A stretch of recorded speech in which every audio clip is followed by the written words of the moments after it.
O próximo passo que a gente deu foi avaliar se o vírus ele replica mais dentro dessa célula.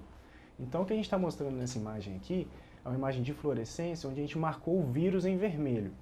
Essa primeira imagem nós temos as células dos bebês não afetados, então nós temos uma marcação bem leve dentro dessas células. Isso aqui é o final do experimento, então você vê que tem bastante célula, a célula está bem populosa nessa imagem. O que está em vermelho é vírus, então é mesmo tempo de exposição, mesmas condições, e a gente observa isso, a gente fotografou as células e a gente encontrou isso. Agora, quando a gente foi olhar para os bebês afetados, que a gente levou um susto, né? Porque a gente observou isso daqui. As células dos bebês afetados, elas têm uma marcação muito positiva para o Zika, o que indica que tem bastante Zika dentro das células, ou seja, as células estão muito mais infectadas nesses indivíduos, o que corrobora com a hipótese de que esse vírus replica muito mais eficientemente, ou mais eficientemente nessas células.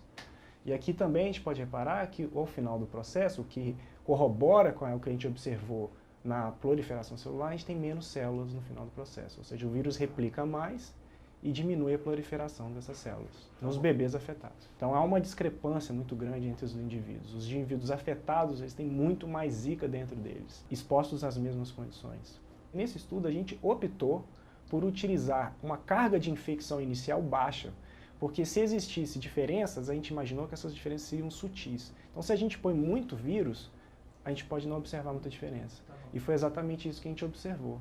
Numa quantidade de vírus inicial baixa, aí que as discrepâncias aparecem. Então os afetados sempre marcam mais, produzem mais. É como se o maquinário daquela célula favorecesse a replicação daquele vírus. A nossa próxima pergunta foi fazer a análise de expressão gênica através de RNA-seq, que foi realizada em parceria com o professor Sérgio Verjovski, do Instituto Butantan.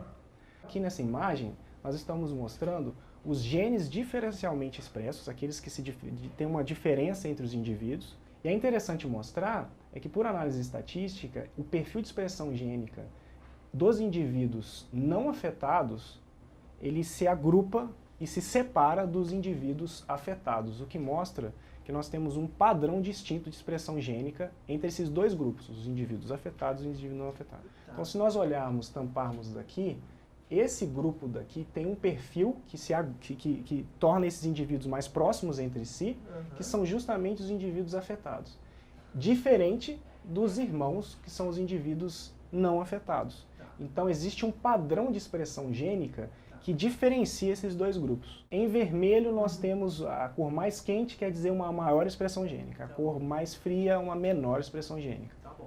Esse gráfico aqui mostra a ontologia, né, a função de cada gene, e dentre esses genes, qual que é a função que mais se sobressai. E quando a gente foi olhar a função desses genes, nós observamos que esses genes, eles são importantes, eles participam do que a gente chama de regionalização, que é uma etapa do desenvolvimento neural muito importante que determina justamente o crescimento da região lateral, cortical do nosso cérebro. Então a gente foi olhar as enzimas da via do mTOR, se elas estariam algumas diferencialmente ativadas ou não. E a gente encontrou essa TSC2, que é uma enzima muito conhecida, uma proteína muito conhecida na via de mTOR, e que ela estava realmente mais ativa nos indivíduos afetados. Uma diferença bem pequena, mas existe, assim, é estatisticamente significativo. Então quando a gente inibe a atividade de mTOR, produz mais vírus. E o mais interessante é que nos indivíduos que são não afetados, quando a gente inibe a atividade da via de mTOR, ele fica igual à atividade basal dos indivíduos afetados, o que mostra que os indivíduos afetados eles têm uma atividade já basal, ou seja, antes do vírus, mais inibida dessa via.